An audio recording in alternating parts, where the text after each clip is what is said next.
And welcome to another episode of the GYST. Because when it comes to life, love, and the pursuit of happiness, sometimes you just need a moment to get your shit together. And so do we. Welcome. I got my girls here. I'm your host, Kay Bellamy. I got my girls, Valerie and Stephanie, the co-host of the GYST. And tonight, the conversation is all about us. I know that sounds selfish. And I'm okay with all of that, but it is all about us. And when I say us, not just the three of us, but women, not just women. And I know, on Monday when I was saying it, I was like, you know what? It's all women. And people were hitting me up saying, it needs to be black women. It needs to be black women. I'm like, does it need to be black women? But I say this to anybody who's watching it. It's all about women. Will some of this be directed to black women? Yes, because we black, that's how much check we were. So tonight the conversation is about women, but let me just ask, how y'all doing? How we doing? Yeah. I'm good. How are you doing? Right. You look like you're good. Right. I'm doing great, but I'll admit Stephanie looks more relaxed than the rest of us. And I'm not sure why. She can share that or not, but she looks relaxed. But I'm doing good. Stressing. I am. I have to agree. Like her whole aura, like her look, and she looks like she's on the beach somewhere or wanna be on the beach somewhere. Right? It's a state of mind. I get it. I'm trying to get that state in the mind.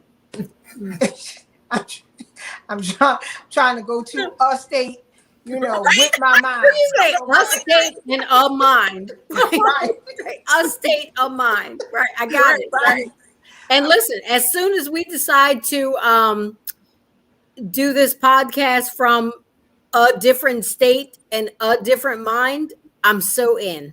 Yeah, that would be interesting because that when we first started this thing, we were actually live, and it's been a while since we have been in the same room doing this thing. So that would be interesting because I'm assuming that if we're in another state that we would all be together in the same place. So That's usually how it works. That would be kind of cool. So anyway, let's talk women. Let's talk women. I hate to start in a place where, because I love being a woman. Okay. But we do have options these days. You do have options. You don't have to be a woman if you're a woman. God. You got some options. But I like being a woman. I love being a black woman. And so we just want to talk about or have the conversation around that kind of says, as far as career and love and friendship and how we maneuver through that every single day. What are our challenges? What are our struggles as far as, being a black woman, being a woman? Sure. As far as careers are concerned, because I know when I look at my company and where I work, being not just the only black, but the only black woman, I say to myself, man, it's 2021. Why or how can that be that I am the only black and the only black woman? How can that be in 2021? That's a real question.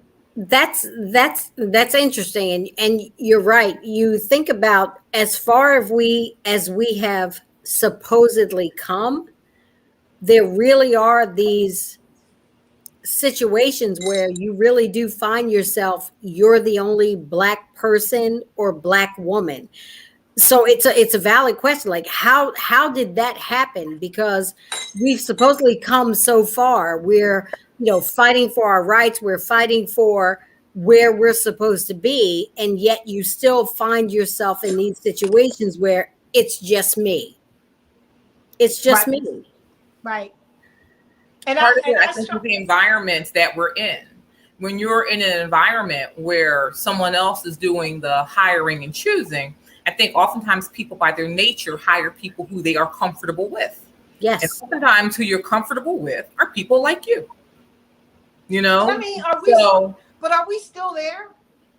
We are. I think we can look at our environments and not just ours, but people we know and what the workplace looks like in many instances and say yes. Damn. Yeah, we really are. And listen, even when you say it's not just about Black women, but even in environments where the people in positions of authority are Black men, so you want to think, it's a Black environment, so the Black women are going to have a better chance. That's actually not the case, because even with Black men, it's still, like Stephanie talked about, it's still about who you're comfortable with. So even in those environments where it's Black men and you might think, oh, okay, I might get a chance here, that's not necessarily the case, because they're just, they're looking at, let me pull up the people that look like me. So while pulling up the Black men looks like them, and that's a real advancement. So I'm not taking anything away from that, but it still kind of leaves the women out in the cold, if that makes sense. And so from the conversation that we had on Monday about 2 words, Bill Cosby, it kind of triggered this whole thing about how we see ourselves, not just in intimate relationships, but how we see ourselves in the workplace, how we see ourselves in relationship with girlfriends, how we see ourselves in relationship with men or in intimate relationships. Right. That is where I think that sometimes we often struggle in those areas, because and it boggles my mind, because I can't believe we're still struggling in those areas.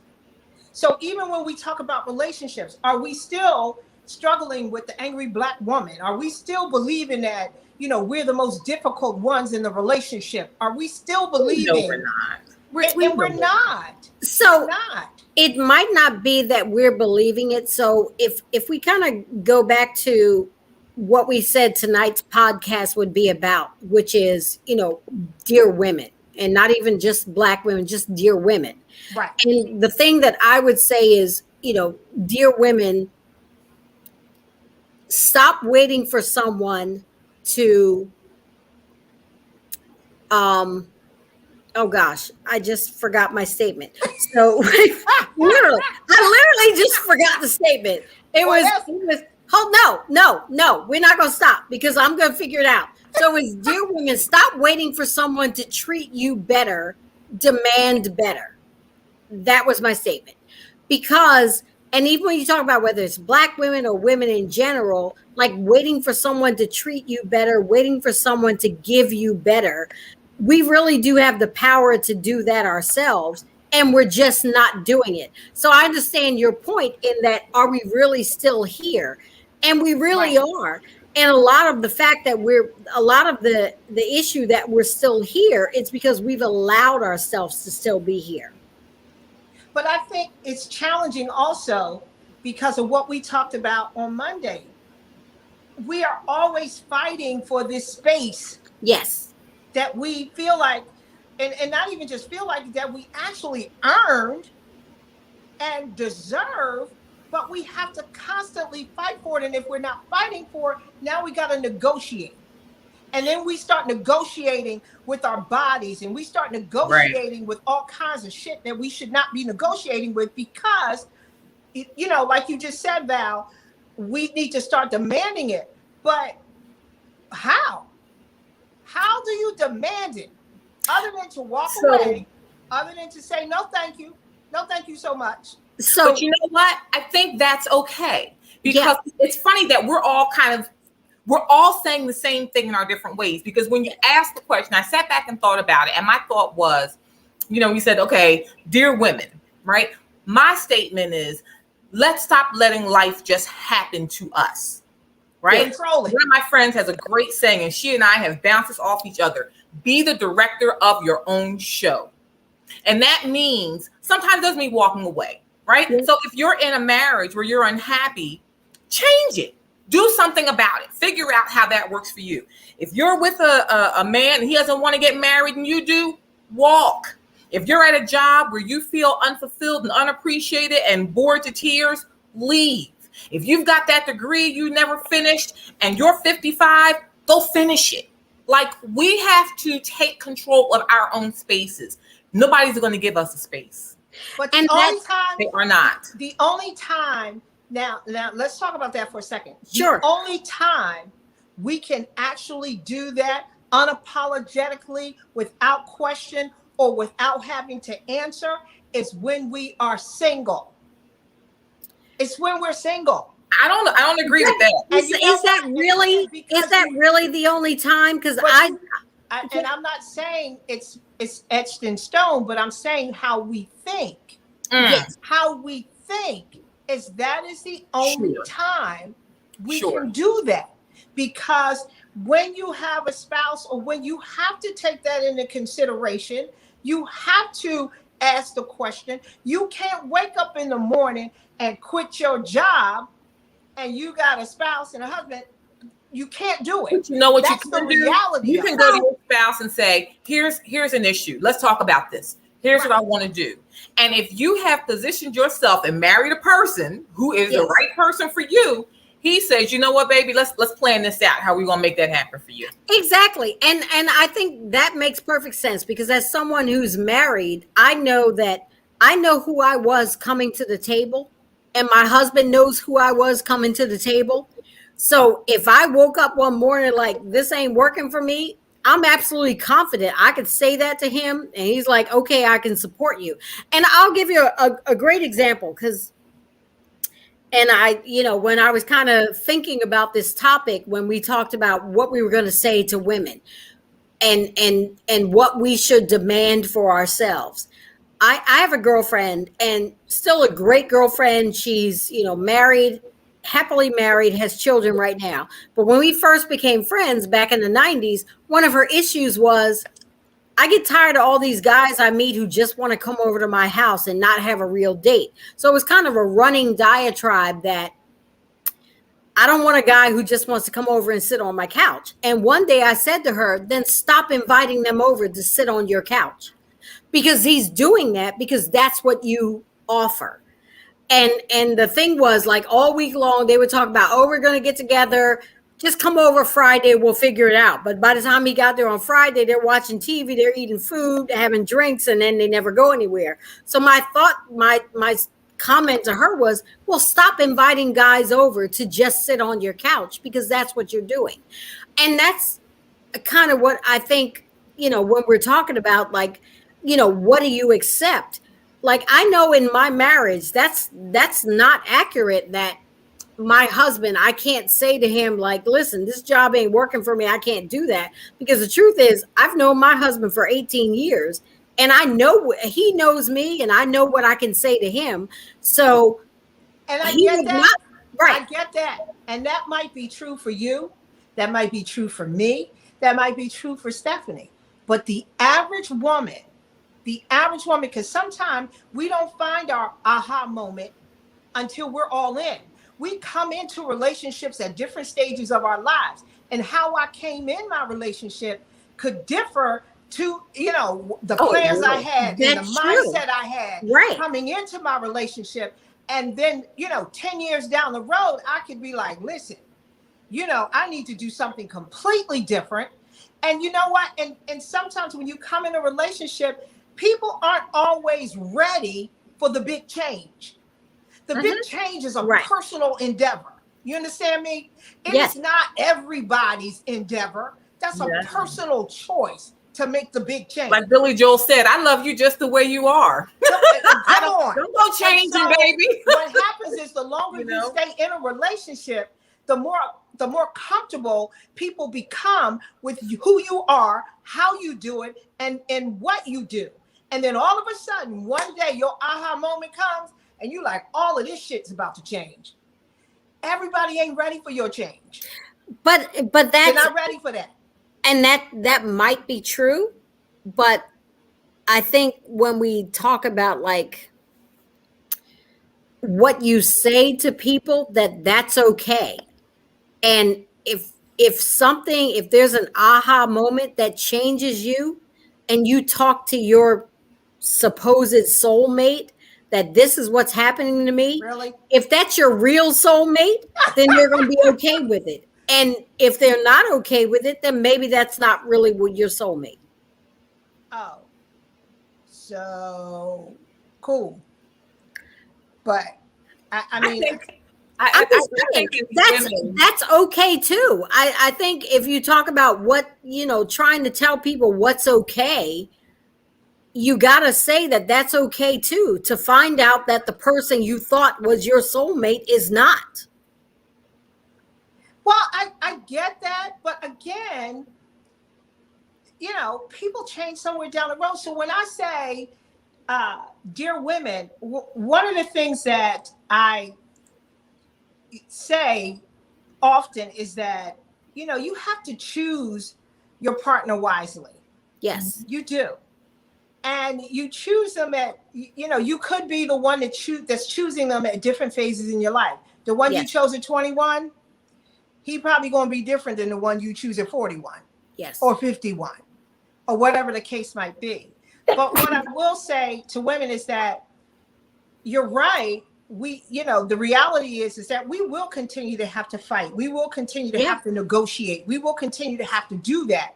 But I will say this, dear women, Black women, women in general, doesn't matter what color you are, the negotiation cannot be your body. No. That cannot be. You know what else it can't be? Not for the promotion. It also cannot be. Right. Not for the promotion, not for more money, not for the higher position, not for that cannot be the negotiation. Right. It cannot be. But I think equally with that, it can't be your spirit. Do No, not and give it up can't your be your spirit soul. for your marriage, for your job, No. for your family. Do not. Because along with the spirit goes your voice. You cannot crush that. You just can't.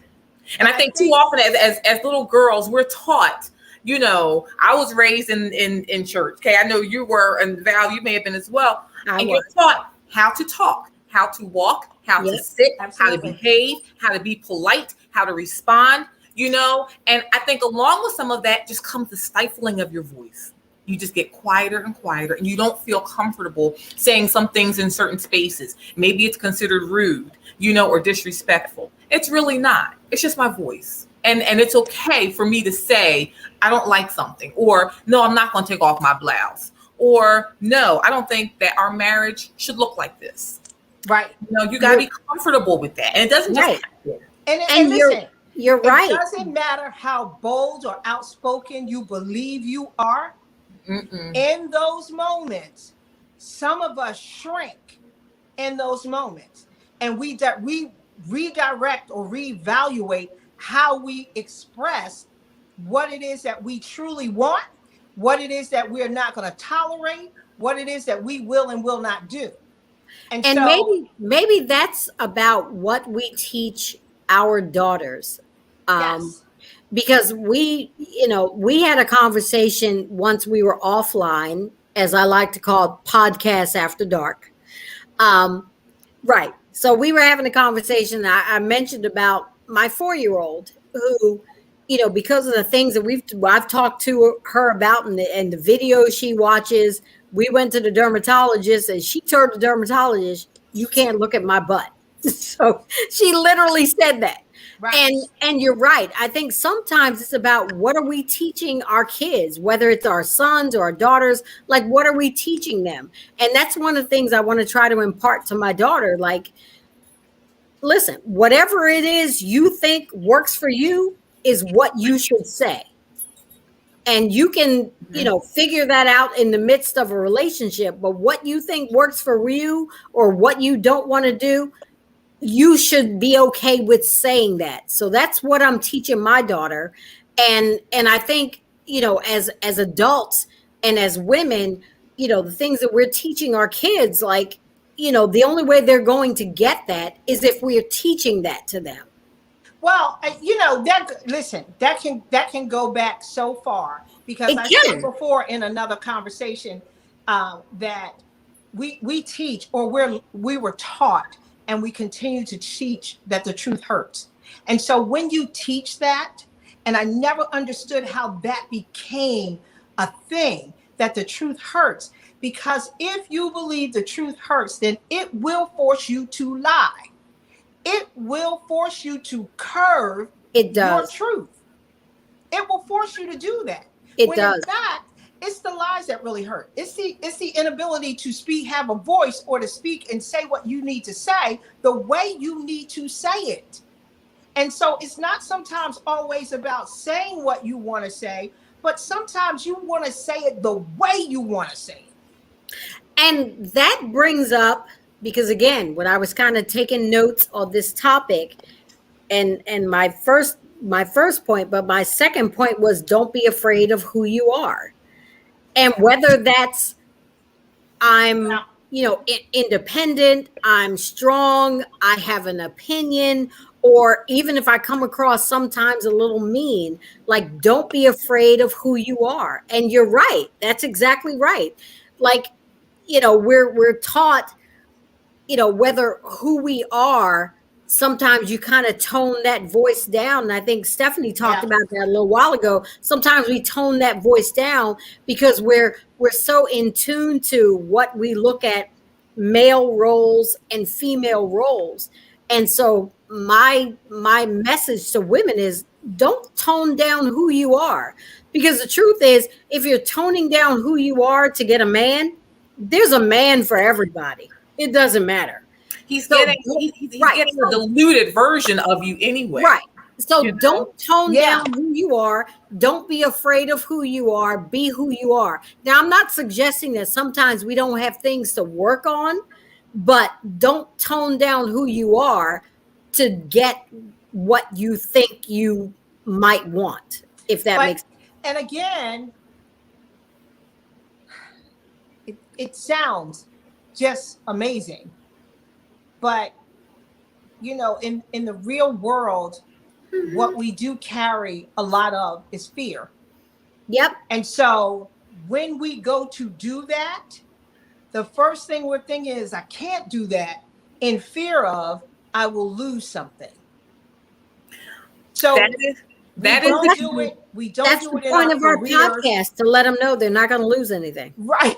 But there's also, this comes with growth. So, I say this all the time. Look, I don't want to be this age and have the issues that a 51-year-old has for nothing. With that should come a little bit of wisdom and growth. Yes. Right? So, you grow into this. So there are things I do now that I wouldn't have done when I was 21. Right. Uh-huh. I just wouldn't have done.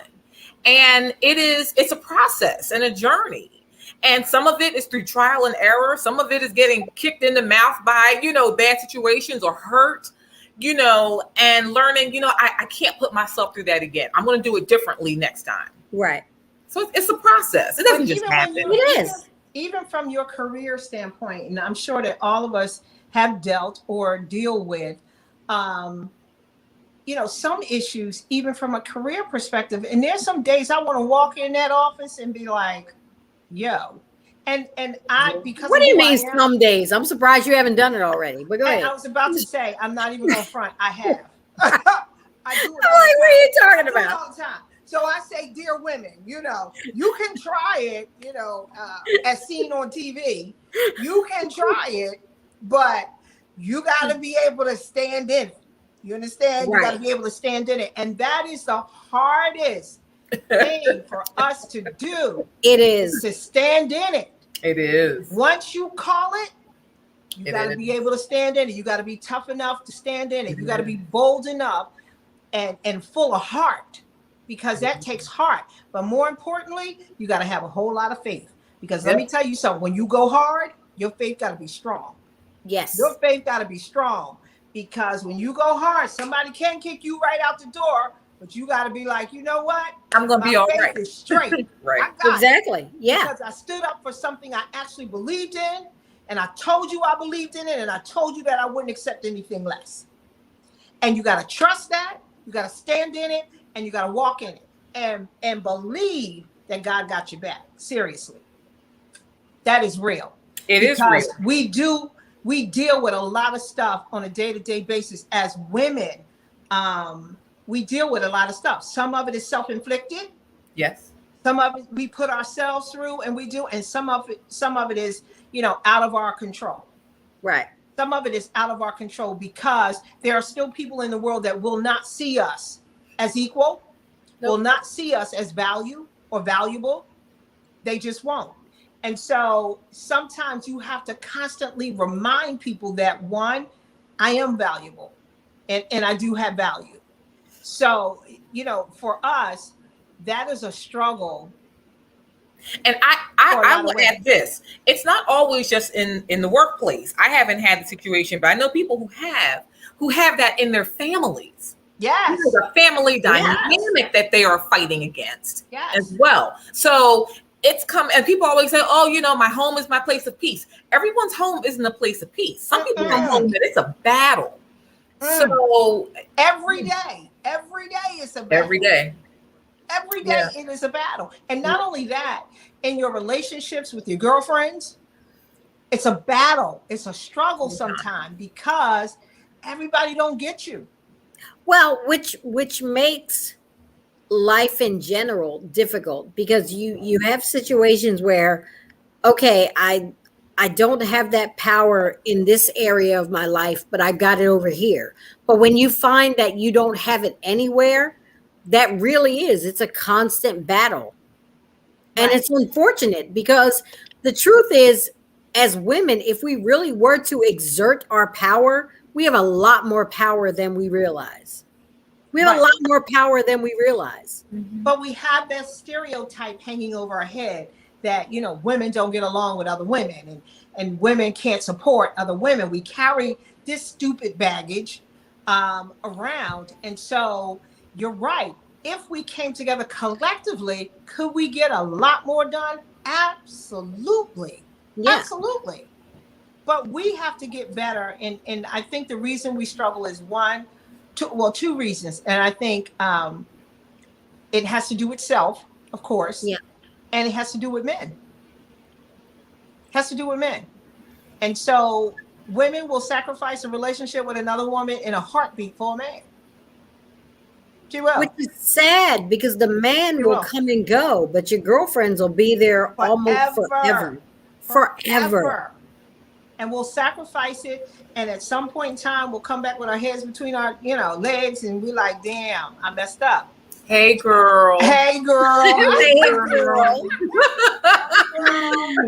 what's up? We haven't talked in a long time. Right. That is the truth. Yeah. Because we have to support one another. We do. We have to. I say, people say, oh, what's the book? Women are from Venus, men are from Mars. Yeah. It's not true. We're in totally different galaxies. No, listen, they're all from Earth. Let me just be clear. They're all from Earth. They're all from Earth. And they're just confused. Right. They're all from Earth. They're all from Earth. The Mars Venus thing, I remember that. No, we're all from Earth. The insanity. Right. Yeah. And we're just, we've fallen into these stereotypes like we talked about. You've fallen into these stereotypes. And a lot of them have come from whether it's racial baggage or gender baggage. Like we've all just kind of fallen into these stereotypes. Right. And that really is the issue. So no, you're not from Mars. I'm not from Venus. No. We're all from Earth. It's just stereotypes. It's just that we all have some room to get our shit together. Exactly. We really do. We need to get our shit together in a lot of these areas. And like I said, some of it is self-inflicted and some of it is out of our control. But one thing for sure, Stephanie said it right. Don't ever lose your voice. Yes. Don't ever lose your voice. And it's fearful. If you aren't built like that, and listen, we may think that people are built like that and that's the norm. It's not. It's definitely the exception. Yes. Because most of us are fearful. We carry fear with us every single day, every minute of our lives. We are afraid. We are afraid to take risks. We are afraid to step out on faith. We are afraid to make a decision. We are afraid to be alone or single or by ourselves. we are afraid to take a step out of the box that we have put ourselves in. And so fear plays a huge part. And if I could say anything, dear Black women, dear women, fear is not something that you should carry around with you, especially when you have faith. When you have faith, you should not be carrying fear. And I know that's easier said than done. Right. But that is a huge part of why we are not further along than we are. Kay, you and I have talked about this, and I say it. You cannot make decisions out of fear. It will never be a wise choice. No, it never. Will be a wise choice. Absolutely not. Not from a position of fear. No. And most of us operate from that place all the time. That's why we can't move forward. And, you know, we're inching and we're inch by inch or half an inch if somebody allows us to do it. And listen, we get comfortable operating out of fear. That feels normal. You know what? Because that's comfortable. Fear, operating out of fear is comfortable. And doing something outside of that is uncomfortable. So as crazy as it sounds, operating out of fear is comfortable. But even more so than that, I think most of us operate out of fear because it puts the onus on somebody else. So when you operate outside of fear, you holding your own. You're holding your own. And most people don't want that responsibility of holding their own. Yeah. They want someone else to be responsible for what happens in their lives or what doesn't happen in their lives. And I say to women, you gotta own your own shit. Yep. You gotta own it. You gotta own your voice. You gotta own your body. You gotta own your own shit. And you have to let people know that you do not own this. Yeah. You don't own it. Now, you know, I'll lend it to you. That's why I show up to work every day. I'm gonna loan it to you. That's why I dated you for so long. I'm gonna loan it to you, but you don't own it. Right. You don't own it. And the sooner we get more comfortable with saying that we own our own selves, I think the better off we'll be and the more growth we will inquire. I do. So, dear women, this was our conversation tonight. I hope that you got something out of it, because we encourage every single woman to just keep your faith every moment, every second of the day. Stay faithful and trust, and do not negotiate anything other than a deal. Not your body, not your mind, not your soul.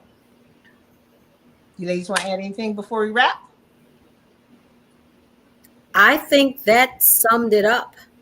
I really do. I think that summed it up. Like, don't sacrifice who you are for anything. Absolutely. Right. Don't sacrifice who you are for anything. Yeah, I agree. Yep. Been there. It's all from a place of love. This is all from a place of love. All from a place of love.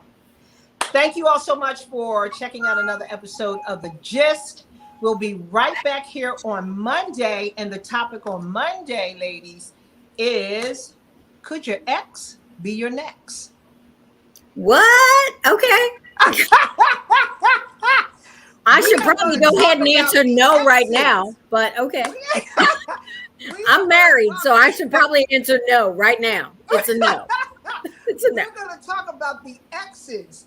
Could they possibly reinvent themselves and come back into your life somehow? We're not going to get into it right now. That is Monday's conversation. Make sure you join us right here live on Facebook for the conversation. Could your ex be your next? Thank you for joining The GYST, because when it comes to life, love, and the pursuit of happiness, sometimes you just need a moment to get your shit together, and so do we. We'll see you next time. Bye. Bye.